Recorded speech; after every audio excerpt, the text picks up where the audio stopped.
All right, we'll get injuries out of the way. Wingo and Jones are out. Hilton is in. So that's from an injury standpoint.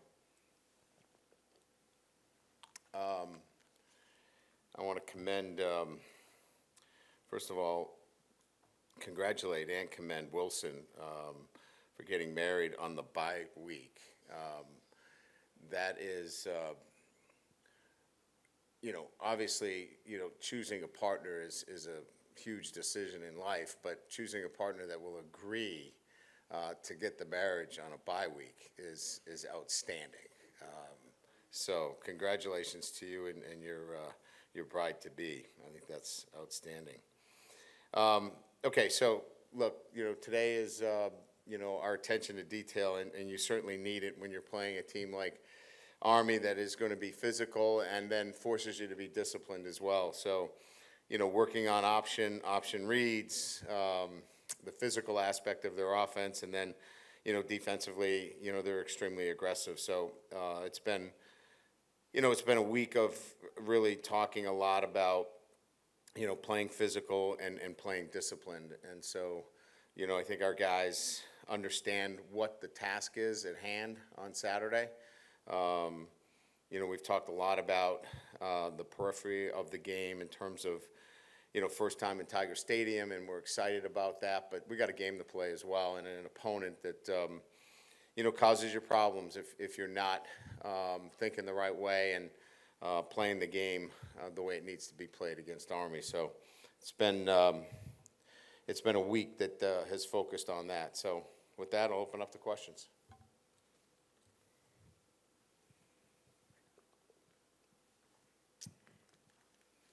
Yeah, Coach. Obviously, a game like this, just what do you want to see from your linebackers and how important they are in facing an offense like this? Yeah, so again, I think it's kind of what I said at the outset. You're looking for, eye discipline. Your reads are such that, you're seeing the guard pull, but, you might have the tight end running down the middle of the field, and you've got them in coverage. And so these contradictory reads within the option offense are what challenge you so much, especially at the linebacker position and the safety position, because you're used to seeing guard pull, and you're thinking, all right, I'm going to fill my gap, and then but you have the number 3, and if he runs vertical off of an option read, there's nobody's on him. So just being disciplined is what we'll need to see from our linebackers, and getting off blocks. They're obviously really good up front, and they know what they're doing. With Jayden, was there a certain point when you knew that maybe he had made this full step as like a downfield passer in particular? Was there something you saw where it kind of clicked that, okay, this was coming? I think at the tail end of last year, we saw some things in our bowl preparation, certainly, but I think the Georgia game, we saw some really good things, and then that continued in preparation. And then obviously the bowl game, we saw him really pushing the ball vertically. That continued into the spring and into preseason camp. So I think there were many signs last year, later in the season, rolling right into the bowl game and then into spring ball. So I think it was over a period of probably 5 or 6 months that we clearly felt like he was emerging as the guy that could push the ball down the field.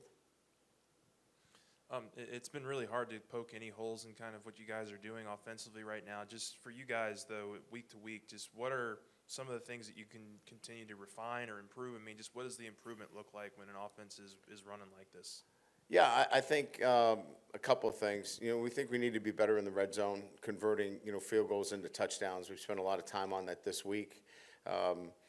We changed up the way we practice a little bit. We've always been red zone later in the week. We tend to pull the practice back a little bit in terms of tempo on Thursday, but we went with red zone earlier in the week so we can go with a little bit more speed. We thought our timing was off a little bit in the red zone, so we made some adjustments there. Some balls were behind receivers, and maybe we felt like timing was off a little bit. So a little bit more of attention to detail with the red zone work, and then continue to expand the running game. As you know, we're a heavy inside zone team, zone read. We want to be able to add some complementary plays to that as well, and I think that that's where we're expanding. Hey, Coach, speaking of Jayden Daniels, like what I've seen over the time, like he's here, is that it just seems like he's smiling, like all the time. We're like 85% of the time, we're like, no matter if it's on the field or off, it's almost like he's like never frowning, like whatsoever. What do you make of that, and like how much does the team build off that such positive energy? Well, I think he's been that way since he got here. I mean, he's a guy with a great mindset, great outlook, loves to play the game, loves to be around his teammates, and he's a guy that doesn't get too high, doesn't get too low, but he's always since he's gotten here, I think he's handled himself with that positive demeanor, whether it's been good or bad. So I think he's been really consistent and been a positive piece to what we're doing since he got here. Brian, way over here, sorry, technical difficulties. No, I understand. Way over here. Got to keep those things charged. It's not that. I don't know what's going on. Okay. Obviously, you started being a head coach at a pretty young age. 28 or Yeah. 20? So you've been in college a long time, but surely you had opportunities to go to the NFL at some point. When did you figure out, or when did you, or did it, over a period of time did you come to realize that you were best suited for the college game, or this was where and like I said, you've been in running programs for a long time, so maybe you didn't want to not do that. But when did you realize this was the best thing for you as far as football coaching? I think it was, probably, my time as a collegiate head coach. I got a chance to really shape my roster, handle the scholarships, determine, obviously, all the complexions of what your program looks like. And so all of those things, the buck stopped with me. When I got a chance to look at the NFL, I saw a decentralized model that there was a director of personnel, there was a GM, and so a lot of those buckets were not in my control. And I'm not a control freak by any means, but I would not have control of some of the things that I thought were very essential in building a successful program.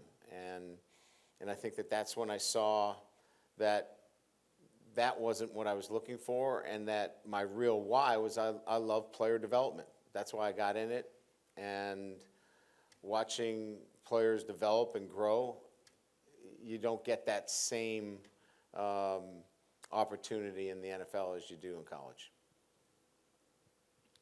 Hey, Coach, talking about special teams, what's been your evaluation of the return game so far this season, both punting and kick returns? I think we've been stable at the punt return game. I think Greg's done a really good job fielding the football. There's one here or there that you'd like him to field, but he protects our possessions on offense. And I think our kickoff return game has been good. Our average field position in the last 3 weeks we've won. We would have won it handily if we fielded a ball at the end of the half. We took the returner off, not to cause any issues, because we were going to kneel on the ball anyway. So that's hidden yardage that you don't see. So we've been pretty good, I think, in most phases. We've been really good with our kickers.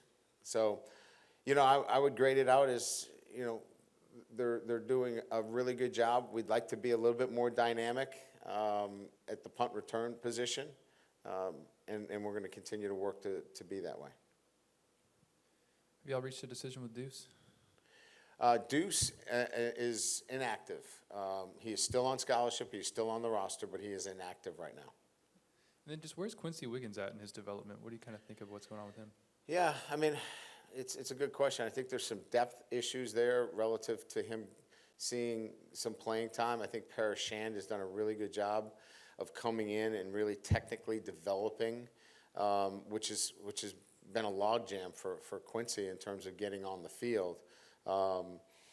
You know, I think there's going to be some space there for him in time, but this is still about him continuing to develop.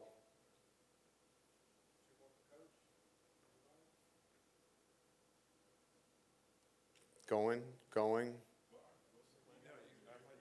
Wilson's got one where he's got to get it all in now because he's not going to be allowed to talk sports next week.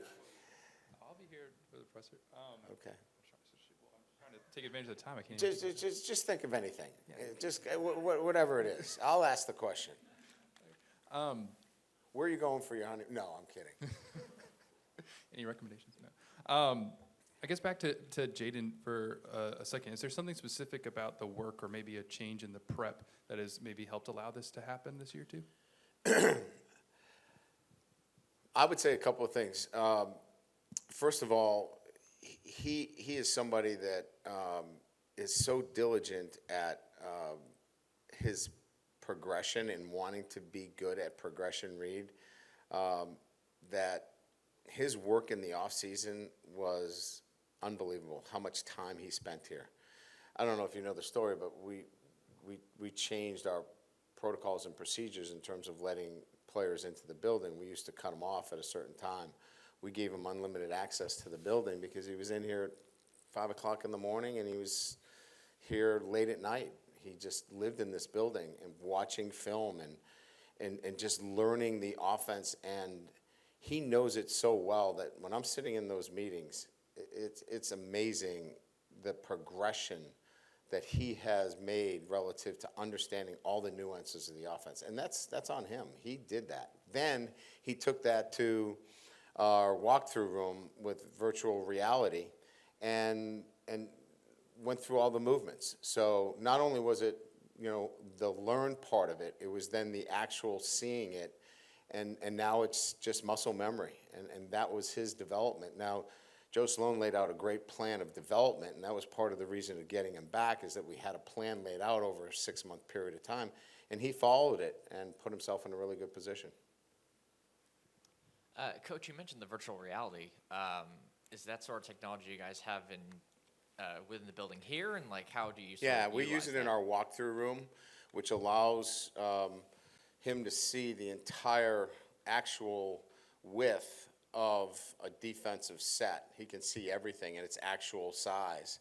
And so with the goggles on, he can actually, we can put up a play, one of our own plays, and a defensive structure from the year blended in, and pressures, coverages. He can take his drop and he can work through his progression. So it's pretty good technology for him.